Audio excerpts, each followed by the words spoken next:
kesempatan yang indah Bapa. Hari ini kami boleh bersampul di rumah Tuhan untuk mengakhiri tahun ini. Kami percaya firman-Mu akan menopang kami. Kami percaya firman-Mu akan melawat kami dan memulihkan, menyembuhkan, membangkitkan. Dan biarlah kuasa Kudus-Mu bekerja di tengah-tengah kami Tuhan. Firman-Mu menjadi bagian kekal yang tidak pernah diambil oleh apapun dari dunia. Kami siap Bapa mendengar firman-Mu. Terima kasih Tuhan. Beracaralah, terpujilah Engkau Tuhan. Di dalam nama Yesus sama-sama kita katakan amin. Silakan duduk. Salam. Senang sekali bisa ada di tengah-tengah Bapak Ibu jemaat Gereja Baptis Baitani di Gedong Tatakan ya. Baru pertama kali ya saya mampir di Gedong Tatakan. Puji Tuhan. Kami dari Gereja Baptis Bobaton, ini istri saya Ibu Deborah. Lalu kedua anak kami Joyla yang pertama, lalu yang kedua Elogia. Ya, kalau Bapak Ibu ke Bogor boleh mampir ya di tempat kami. Dan hari ini saya akan mengajak Bapak Ibu untuk melihat kebenaran firman Tuhan. Nah, bagaimana kita bisa mengakhiri tahun dengan bijaksana?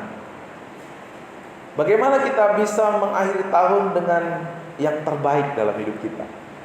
Nah, pasti kita semua mau nggak mau harus mengakhiri tahun ya Pak ya. Nggak mau atau tidak mau harus pasti. Tapi mengakhiri dengan bijaksana, mengakhiri dengan hal yang terbaik itu pilihan buat setiap kita. Nah, kita pasti kepingin dong mengakhiri tahun ini dengan yang terbaik.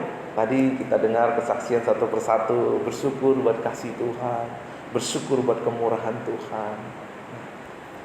Dan yang terbaik memang untuk kita bisa mengakhiri tahun ini adalah dengan mengucap syukur. Ucapan syukur kita terbesar apa? Ucapan syukur kita terbesar itu puji Tuhan. Kesehatan adalah ucapan syukur kita. Mungkin kita dapat berkat sepanjang tahun ini. Mungkin juga kita bisa melewati berbagai masalah di tahun ini. Mungkin tadinya kita ada pergumulan, melewati pergumulan dengan baik karena Tuhan itu bersyukur. Tapi satu hal, ucapan syukur kita yang paling tinggi, yang paling ultimate, yaitu mengucap syukur karena apa Bapak Ibu? Karena kasih Tuhan. Karena kasih Tuhan yang kita terima dalam hidup kita adalah kasih yang terbesar. Kasih yang pernah ada di dunia ini, kasih yang paling tinggi, itulah yang Tuhan anugerahkan kepada kita.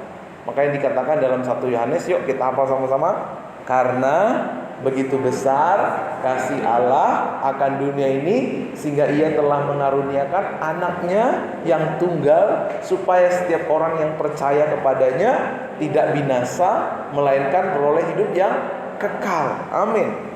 Dikatakan di sana karena begitu besar kasih yang Allah yang kita sembah itu kasih yang besar. Kalau seorang anak melakukan kesalahan, pasti anak itu tetap disayang sama orang tuanya. Misalnya pecahin gelas, prang, gitu ya, atau hilangin duit, atau HP-nya jatuh dan nggak tahu kemana. Pasti orang tua tetap sayang kepada anaknya ya.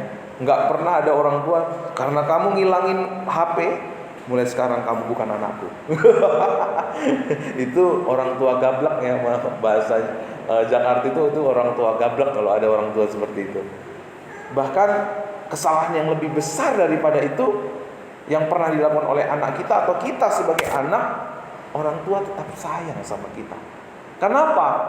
Karena kasih yang ada pada orang tua kita lebih besar daripada kesalahan kita. Kasih yang ada pada orang tua kita lebih besar daripada pelanggaran yang kita lakukan dalam hidup kita. Dan hari ini kita kenal satu kasih yang jauh lebih besar daripada dosa, pelanggaran, kesalahan yang kita miliki. Karena kasihnya yang begitu besar itu, Ia datang ke dunia. Ia mau memberikan anaknya Ia mau menjadi seperti kita, supaya kita bebas dari hukuman dosa dan kutuk yang harusnya kita terima. Itulah kasih yang terbesar. Itulah kasih yang luar biasa yang Tuhan Allah anugerahkan buat kita. Yang paling berharga buat seorang bapak, seorang anak, siapa Pak De? Anak. Yang paling kita kasihi lebih daripada diri kita adalah anak kita. Itulah yang Bapa berikan buat kita. Harta terbaik kita siapa sih? Bukan mobil. Setuju nggak bapak-bapak, ibu-ibu? Harta terbaik kita bukan jabatan. Harta terbaik kita adalah anak kita. Bagi Bapa juga sama. Harta terbaik Tuhan, Bapa, yang paling dikasihi Bapa lebih daripada dirinya sendiri adalah anak. Itulah yang diberikan kepada kita. Yang terbaik, yang termahal, yang terkasih Tuhan Allah berikan buat kita. Itulah berkat yang paling besar. Itulah hal yang bisa kita syukuri dalam kehidupan kita. Yang paling layak kita syukuri adalah Tuhan memberikan anaknya, harta terbaiknya, yang paling dikasihinya diberikan kepada kita. Kalau Tuhan memberikan yang terbaik buat kita, kalau Tuhan memberikan yang termulia, terindah, yang paling dikasihinya, yang tidak lebih penting daripada itu, yang tidak paling berharga lebih daripada anaknya, tidak ada lagi yang lebih berharga daripada itu. Kalau yang paling berharga saja diberikannya, kira-kira yang tidak lebih berharga dari anaknya diberikannya enggak sama kita? Kira-kira yang tidak lebih dikasihi daripada anaknya diberikan enggak kepada kita? Otomatis diberikan buat kita. Amin. Jadi di tahun 2004 pasti banyak tantangan, banyak timbul rasa khawatir, banyak timbul mungkin rasa takut dalam hati kita. Gimana ya tahun 2024 nanti gimana ya? Ada perasaan gimana ya kalau nanti suamiku lebih dulu dipanggil Tuhan daripada aku. Gimana nanti ya kalau istriku lebih duluan dipanggil Tuhan. Gimana ya nanti bisnis aku kira-kira jalan gak ya di tahun 2024 ya? Kira-kira nanti gimana ya, ini aku udah usia masuk 60 tahun. Biasanya kalau 60 tahun itu orang udah mulai sakit-sakitan. Aku sakit-sakitan gak ya? Kita mulai timbul rasa takut.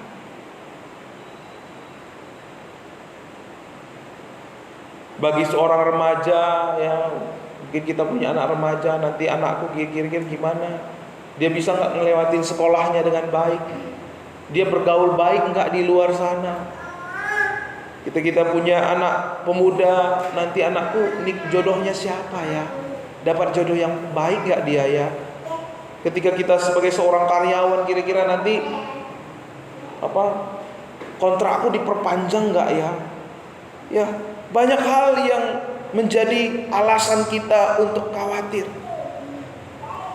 yang membuat kita mulai cemas dalam hidup kita, yang mulai membuat kita ragu dalam hidup kita.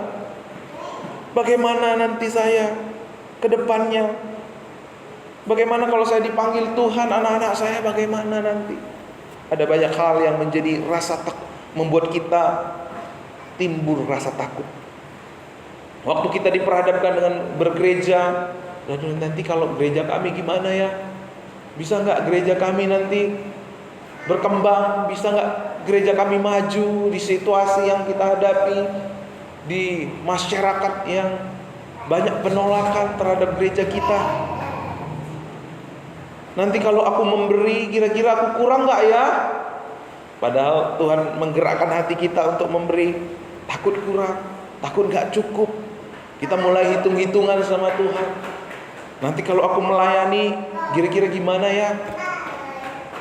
Kira-kira kalau aku melayani, nanti kalau dikritik orang gimana? Gitu ya. Kalau nggak dipuji orang gimana? Kalau nggak diakui orang bagaimana? takut dibenci, takut ditolak, takut tidak diakui, takut nanti kalau melayani nanti waktu istirahat saya jadi berkurang. Itu semua menghantui setiap kita. Bahkan saya juga. Iblis mencoba mengintimidasi kita. Iblis mencoba memprovokasi kita supaya kita apa? Dikuasai oleh rasa khawatir, dikuasai oleh rasa takut kita. Akhirnya kalau kita dikuasai oleh rasa takut kita nggak melakukan apa-apa dalam hidup kita. Itu ada satu perumpamaan, seorang manjat tebing. Dia udah doa nih, waktu dia manjat gunung itu, tanah yang terjal itu, dia doa, Tuhan perlindunganmu nyata bagiku. Waktu dia naik, udah sore-sore, dia tetap ngotoh naik. Dia tetap berusaha untuk manjat supaya nyampe di atas puncaknya. Dia kepleset, pluk, dia nangkap satu dahan pohon, puji Tuhan, gak jadi jatuh. Tuhan, bagaimana ini Tuhan? Apakah ini akhir dari hidupku? Tuhan, aku tadi sudah berdoa, Tuhan melindungi aku. Tuhan, apa yang aku lakukan? Ini aku udah mau jatuh, ini aku gak bisa tahan lama ini kalau megang dahan ini terus menerus begini. Tuhan ketuk hatinya. Udah, lepasin dahan itu. Hah? Tuhan mau saya mati? Tuhan mau saya selesai sekarang? Dia gak mau lepasin dahan itu. Dia tetap pegang. Ya pasti penuh perjuangan ya. Malam-malam dia lihat ke bawah, nggak lihat apapun, nggak bisa lihat apapun ke bawah. Dia lihat ke samping, ke kanan, semuanya gelap. Tuhan udah bilang lepasin dahan itu, tapi dia nggak mau lepasin. Udah mulai pagi-pagi terang. Ternyata Bapak Ibu tahu nggak? Itu di bawah itu cuma 2 meter udah tanah. Karena takut, karena cemas, nggak percaya penuh kepada Tuhan, dia harus panjang malam pegang dahan itu. Dia menyesal, padahal tanahnya tinggal 2 meter saja. Nah itulah kadang-kadang kita dalam menjalani hidup ini, kita sering dikuasai oleh ketakutan. Kalau Tuhan bilang, anakku, jalan terus anakku, aku bersama engkau. Aku sudah menyelesaikan persoalan yang terbesar dalam hidupmu. Aku sudah menanggung dosamu saja, udah aku tanggung. Aku sudah memberikan anakku kepadamu. Jalan terus, maju terus anakku. Aku menyertai engkau. Tuhan, tapi kalau gini, kita dihantui oleh berbagai-bagai rasa takut. Padahal yang terpenting Tuhan sudah selesaikan dalam hidup kita. Yang terbesar Tuhan sudah anugerahkan buat kita. Yang terbaik Tuhan sudah berikan buat kita. Kalau yang terbaik saja yang Tuhan sudah berikan buat kita, apalagi yang tidak lebih baik dari anaknya, Tuhan pasti nyatakan buat setiap kita. Amin. Waktu kita pegang teguh kebenaran firman Tuhan ini, itulah namanya kita itu hidup di dalam kasih karunia Tuhan. Sering kita menyebut kasih karunia, kasih karunia, kasih karunia gitu ya. Tapi apa artinya hidup dalam kasih karunia Tuhan? Di dalam Roma 5 ayat 17. Yuk kita buka Alkitab kita, Roma 5 ayat 17.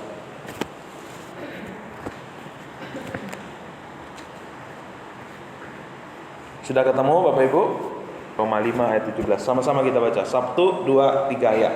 Sebab jika oleh dosa satu orang maut telah berkuasa oleh satu orang itu, maka lebih benar lagi mereka yang telah menerima kelimpahan kasih karunia dan anugerah kebenaran akan hidup dan berkuasa oleh karena satu orang, yaitu Yesus Kristus. Ingat, kata ini luar biasa. Kelimpahan kasih karunia dan anugerah kebenaran akan menjadikan kita apa Bapak Ibu? Hidup dan berkuasa. Tuhan menerima kita apa adanya. Tuhan menerima pemabuk, Tuhan menerima pencuri, Tuhan menerima pemalas, Tuhan menerima yang pelit, Tuhan menerima yang suka mengkhianati Tuhan. Tuhan terima. Tuhan terima. Karena apa? Tuhan lebih besar daripada dosa-dosa dan kelemahan kita. Tapi saudara, waktu kita menerima kasih karunia Tuhan yang melimpah itu, kita akan menjadi orang-orang yang hidup dan berkuasa. Amin.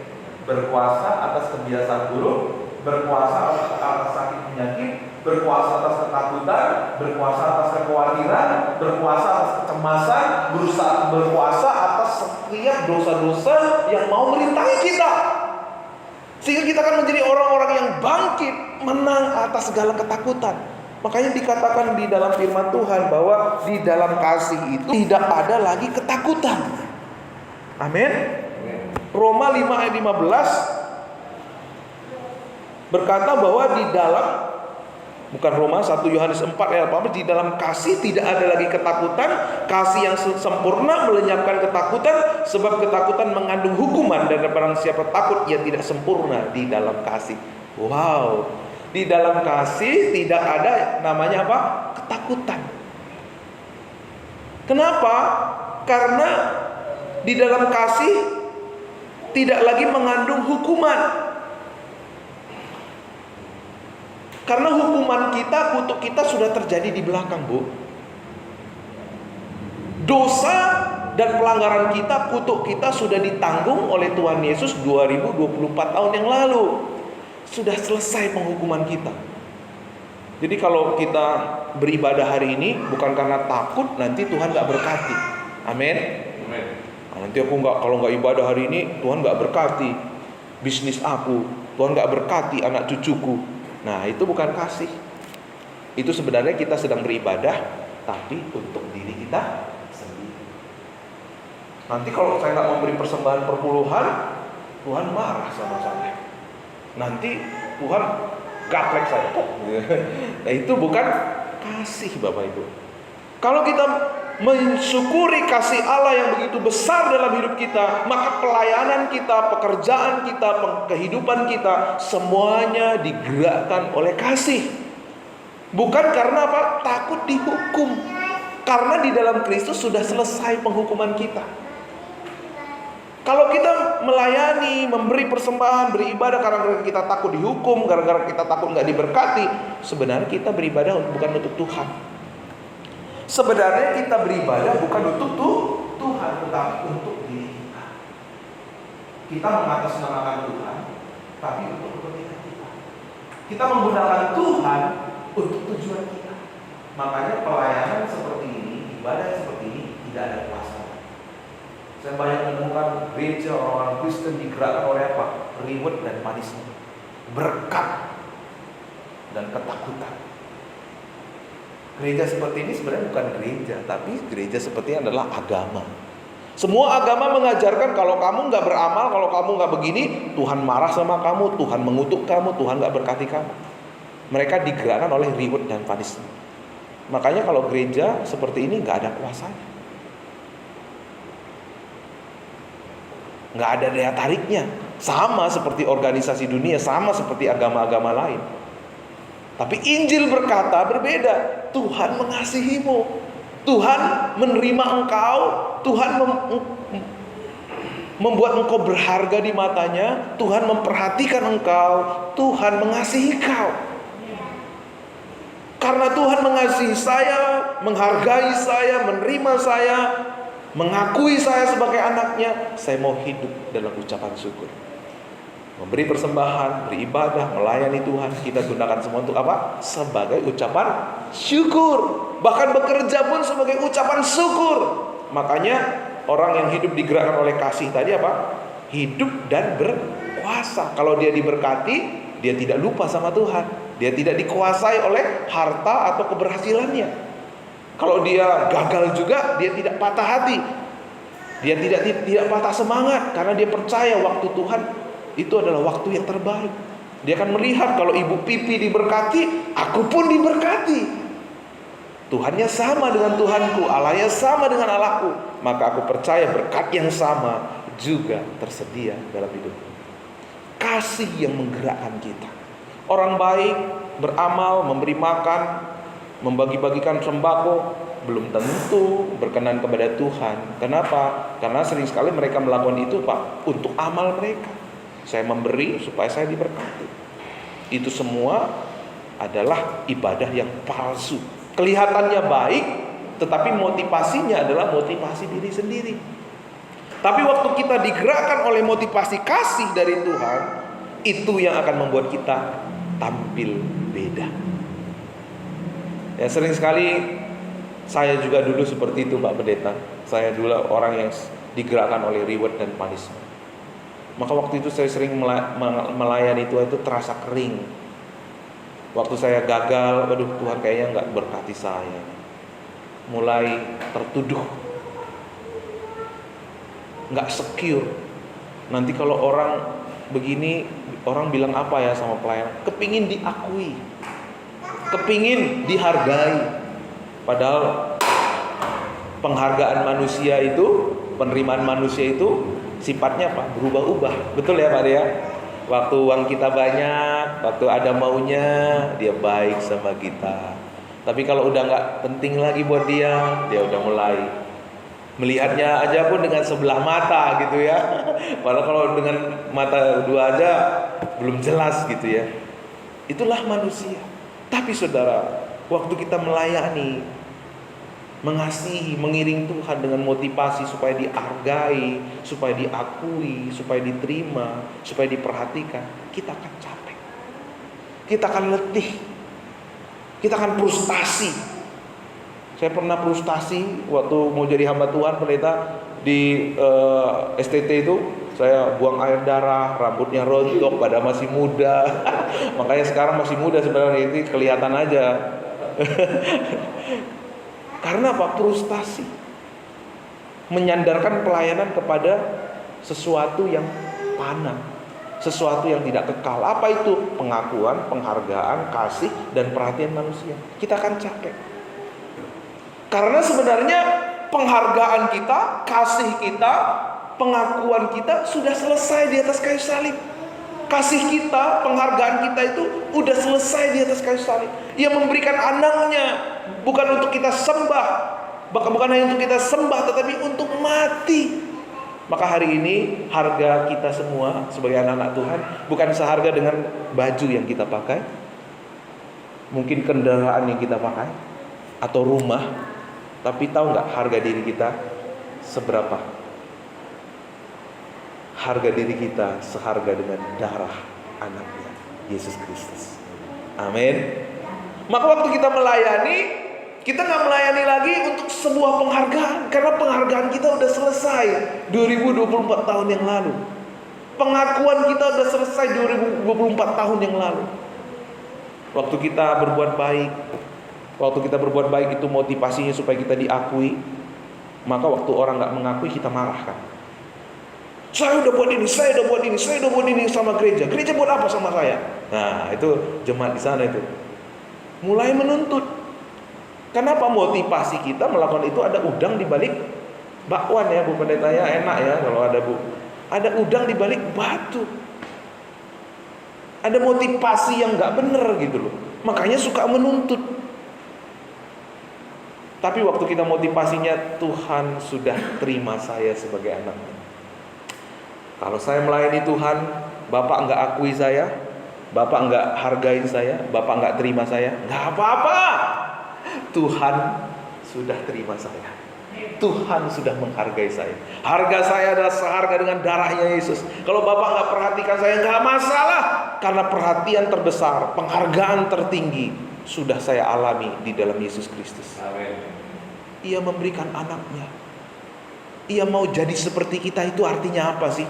Ia mau turut merasakan kesakitan yang kita rasakan. Ia turut merasakan kelaparan yang kita rasakan. Ia turut merasakan kehausan yang kita rasakan. Ia turut merasakan ketika kita ditolak, dia sudah merasakan. Ketika dia diancam, dia sudah merasakan. Ketika dia disingkirkan, dia merasakan. Dia merasakan semua apa yang kita rasakan. Karena itu dia paling mengerti atas keadaan kita. Kalau dia yang begitu tinggi luhur, maha kudus, maha mulia, mau peduli sama kita, apalagi yang kurang? Amin. Apalagi yang kurang? Mengapa kita masih mengemis pengakuan dari manusia, perhatian dari manusia? Pasti capek hidup kita. Tapi waktu kita menyandarkan hidup kita kepada kasih Tuhan yang begitu sempurna, Tuhan bilang apa? Bukan kamu yang mengejar berkat, tapi aku yang memerintah berkat-berkat. Amin. Makanya hidup kita bukan digerakkan oleh berkat, tapi digerakkan oleh kasih. Karena kalau hidup kita digerakkan oleh berkat, kita mengejar berkat, mengejar pengakuan, mengejar penghargaan. Makanya ada lagu Jatuh Bangun Aku. Ya Mak ya, tahu lagunya ya, mengejarmu capek. Tapi waktu kita digerakkan oleh kasih Tuhan yang begitu besar, Dia sudah mengasihi saya, Dia sudah menyelamatkan. Mujizat terbesar Tuhan udah anugerahkan kepada kita. Apa mujizat terbesar? Bukan kita doa kita sakit lalu disembuhkan, bukan. Bukan tadinya kita nggak punya rumah lalu doa punya rumah, bukan. Tapi mujizat terbesar adalah Ia memberikan anaknya Yesus Kristus. Itu mujizat terbesar. Mujizat terbesar itu apa? Saya dan Bapak Ibu bisa percaya Yesus. Kalau hari ini Bapak Ibu bisa percaya Yesus, bahkan seperti saya bisa melayani Tuhan, itu bukan semata-mata karena saya, bukan. Karena ada Roh Kudus yang mengetuk hati kita. Kalau Roh Kudus nggak bekerja mengetuk hati kita, kita nggak bisa percaya Yesus. Seorang kasta bisa percaya Yesus itu karena anugerah Tuhan. Itulah yang patut, paling pantas, paling layak untuk kita syukuri dalam hidup kita. Saya percaya waktu kita memiliki motivasi ucapan syukur dalam hidup kita tahun 2024 akan menang dari rasa takut. Amin. Bahkan pelayanan di tempat ini juga akan Tuhan tambahkan jiwa-jiwa. Berkat-berkat dalam hidup kita, dalam pekerjaan kita, bukan kamu yang mengejar berkat, aku yang memberitakan berkat-berkat, kata Tuhan, akan digenapi dalam hidup kita. Amin. Kesehatan Tuhan yang tambahkan, ya kan? Apapun. Karena apa? Yang terpenting, yang terbesar, yang termulia Tuhan udah berikan sama kita. Soal kesehatan, penghidupan, apalagi kalau kita melayani Tuhan merindukan jiwa gitu ya. Itu suatu hal yang luar biasa. Ya, kami di Gereja Baptis Babaton juga melakukan yang sama. Mengkoreksi motivasi kita dalam melayani, beribadah. Karena ketika motivasi kita benar, tulus, murni di hadapan Tuhan, pasti Tuhan terus akan tambahkan. Tapi pasti Tuhan akan terus nyatakan janjinya dalam hidup kita. Kalau kita hari ini bisa punya gedung, punya tempat ibadah yang baik, itu puji Tuhan, anugerah Tuhan. Kalau hari ini Tuhan masih memberikan kita kesempatan, berarti kesempatan kita apa? Untuk hidup mengucap syukur karena kasih anugerah Tuhan. Kalau hari ini Tuhan mau menibakan kita di tahun 2024, berarti Tuhan masih mau berkarya dalam hidup kita. Udah percaya penuh, jangan seperti tadi anak muda tadi ya, naik gunung mau jatuh, Tuhan apa yang aku buat? Udah lepasin anakku, lepasin. Enggak Tuhan, aku enggak mau ngakhirin hidupku sekarang, enggak mau Tuhan. Aku belum menikah, aku belum kawin Tuhan. Dia enggak mau ngelepasin, capek sendiri. Mungkin tangannya mungkin berdarah-darah gitu ya. Padahal di bawah udah tanah 2 meter. Karena apa? Ketakutan menguasai hidupnya. Survei juga menunjukkan bahwa Ayub bilang apa? Ayub bilang begini, apa yang kutakutkan justru itu yang menimpa. Jadi jangan takut. Kenapa Tuhan mau kita jangan takut? Karena Tuhan gak mau yang buruk menimpa kita. Karena manusia ini punya otak, kita punya pikiran itu seperti tanah, Bapak Ibu. Tahu gak tanah? Tanah apa yang kita tanam itu yang tumbuh ya. Benar ya? Apa yang kita tanam itu yang tumbuh. Kita siramin, dia akan tumbuh. Sama seperti itu. Kalau kita selalu dihantui oleh ketakutan, takut gak punya duit, takut kurang. Itu kita kayak mupuk, nanam kita itu hidupnya kekurangan gitu. Karena kita terus menanam hidup kita supaya kekurangan, kita siram tiap hari dengan ketakutan kita, itulah yang terjadi dalam hidup kita. Takut nanti Sian udah sakit-sakitan ini. Temanku sekolahku dulu udah sakit-sakitan, beberapa udah mati. Iblis mulai menaruh ketakutan. Tuh Sian udah mati tuh. udah sakit-sakitan, sebentar lagi kamu, mulai kita takut. Kalau kita dikuasai oleh ketakutan, kamu sakit, sebentar lagi kamu sakit, dia juga kamu sakit, maka apa? Itu yang datang sama kita. Maka kalahkan ketakutan itu dengan apa? Kasih tuh Tuhan. Tuhan begitu mengasihiku, Tuhan memberikan yang terbaik buat aku. Dia sudah menyelesaikan kutuk dosa dan pelanggaranku. Hari ini yang ada adalah kemurahan Tuhan tersedia bagiku. Maka yang ku terima adalah berkat, kasih, kebaikan, kemurahan Tuhan, janji Tuhan tergenapi dalam hidupku. Itu yang kita imani. Itu yang kita tanam di pikiran kita. Kita pupuk, kita pegang teguh janji Tuhan. Di sana justru apa yang kita pikirkan. Makanya firman Tuhan bilang, apa yang baik, apa yang manis, apa yang indah, pikirkanlah semua itu. Karena Tuhan mau menyatakan janjinya buat setiap kita. Ingat, motivasi kita, ucapan syukur kita terbesar apa Bapak Ibu? Karena kasih Tuhan.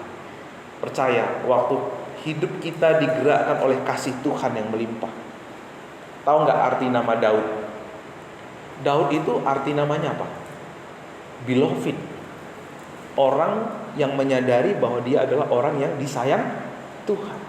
Kenapa Daud bisa mengalahkan Goliat? Karena dia seorang yang menyadari bahwa dia adalah orang yang dikasihi Tuhan. Dia nggak takut sama Goliat, meskipun badannya besar. Di tahun 2024 pasti banyak Goliat yang kita hadapi. Mungkin krisis keuangan, mungkin kesehatan, mungkin kemarin virus corona, entar lagi nggak tahu virus apa lagi. Tapi waktu kita menyadari bahwa kita adalah orang yang dikasihi Tuhan, kita akan menerima kekuatan untuk mengalahkan setiap Goliat di dalam hidup kita. Amin. Mari kita tunduk kepala. Bapa, terima kasih Engkau menganugerahkan kasih yang terbesar kepada kami. Engkau telah menyelesaikan kutuk dosa dan pelanggaran kami. Dan hari ini Engkau telah menjamin keselamatan buat kami lewat anak-Mu Yesus Kristus. Bapa, kalau yang terbaik, terbesar, termulia Tuhan sudah anugerahkan kepada kami. Biar mulai hari ini kami tidak takut tentang penghidupan kami. Karena yang tidak lebih besar daripada itu pasti Tuhan sediakan. Karena Tuhan sudah mengerjakannya buat kami di atas kayu salib. Karena Tuhan sudah menyelesaikannya bagi kami di atas kayu salib. Biar mulai hari ini kuasa kebenaran-Mu, kuasa kasih-Mu bekerja di gereja ini, di keluarga kami, di hidup kami. Dan kami semua dibawa kepada penggenapan janji Tuhan. Kami dibebaskan. Kami mengalahkan setiap belenggu-belenggu ketakutan dalam hidup kami. Dan kuasa Tuhan terpancar lewat keluarga, gereja, pelayanan, dan hidup kami Tuhan. Terima kasih Bapa di surga. Haleluya Yesus. Bapak Ibu Saudara, ada kesempatan hari ini untuk mengambil komitmen di hadapan Tuhan, untuk memperbaharui komitmen kita di hadapan Tuhan. Mungkin di waktu-waktu yang lalu sering sekali kita memiliki motivasi dari diri kita.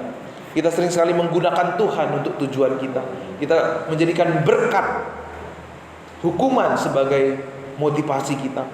Hari ini mari, kalau itu kita di waktu yang lalu, mulai hari ini minta Roh Kudus, Tuhan, aku mau melayani Engkau karena kasih-Mu yang begitu besar dalam hidupku.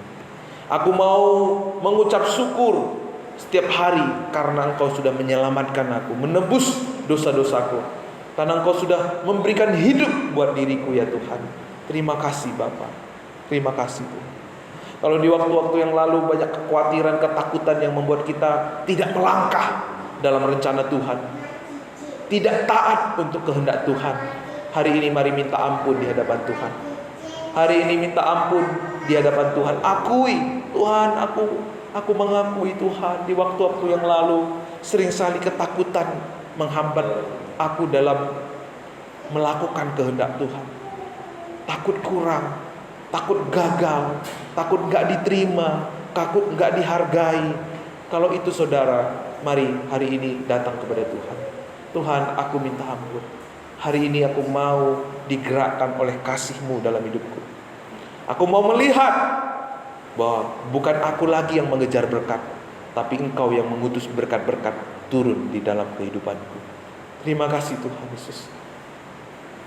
Terima kasih Tuhan. Mungkin ada di antara Bapak Ibu yang rindu untuk didoakan, untuk menerima berkat peneguhan lewat doa. Mungkin Bapak Ibu Saudara boleh angkat tangan di tempat Bapak Ibu duduk dengan memandang kepada Tuhan. Amin Tuhan Yesus. Terima kasih Tuhan. Biarlah firman-Mu hari ini sungguh-sungguh menjadi bagian kekal yang tidak pernah bisa diambil oleh apapun dari dunia ini. Kami mau belajar Tuhan, mengucap syukur setiap hari karena keselamatan yang Tuhan anugerahkan. Kami mau belajar Tuhan, untuk setiap hari digerakkan oleh kasih-Mu yang besar. Kami mau belajar Tuhan bahwa kepuasan kami tertinggi hanya di dalam Kristus, karena Kristus menjamin apa yang kami perlukan dalam hidup kami. Bahwa Kristus sudah mengerjakan, menyelesaikan apa yang tidak pernah kami selesaikan, apa yang tidak pernah bisa kami kerjakan, yaitu keselamatan yang Tuhan anugerahkan buat kami. Terima kasih Tuhan. Engkau ditinggikan, Engkau dimuliakan. Lewat firman-Mu Tuhan kami bangkit. Lewat firman-Mu kami pulih. Lewat firman-Mu kami sembuh. Lewat firman-Mu kami dibaharui. Lewat firman-Mu membawa kami melihat, menyaksikan janji-janji-Mu tergenapi dalam hidup kami. Dalam nama Yesus. Dalam nama Yesus.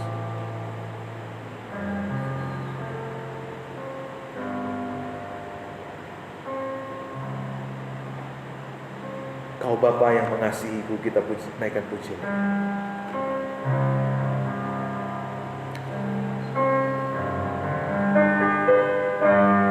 Kau Bapa yang mengasihi-Ku, kuasa-Mu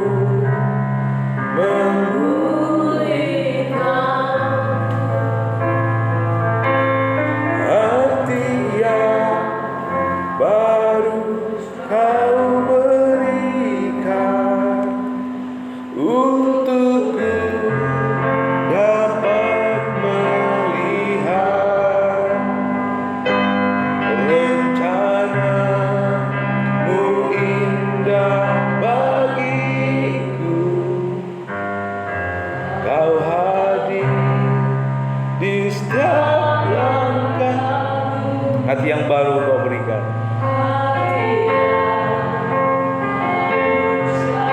Bapa akan dekat, Kaulah segalanya. Kaulah segalanya.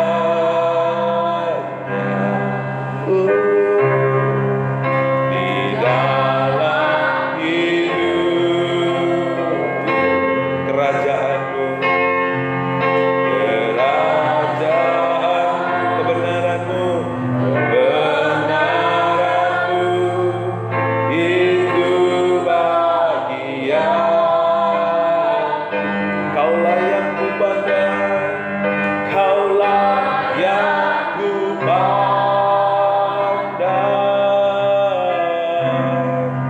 selama hidup. Mengasihi-Mu,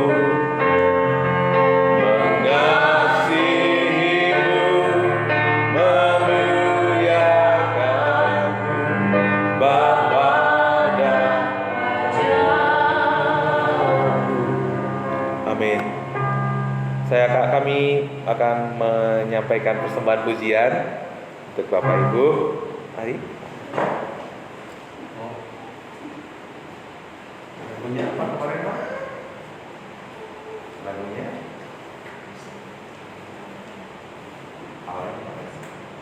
musik.